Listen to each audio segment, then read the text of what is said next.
আসসালামু আলাইকুম। আশা করি সবাই ভালো আছেন। ইনশাআল্লাহ আমিও ভালো আছি।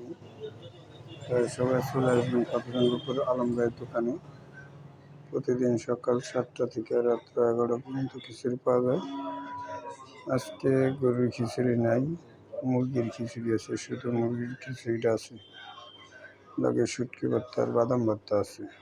চলে আসবেন সবাই আলম ভাইয়ের দোকানে। এই ভিডিওটা সবাই শেয়ার করে দিবেন।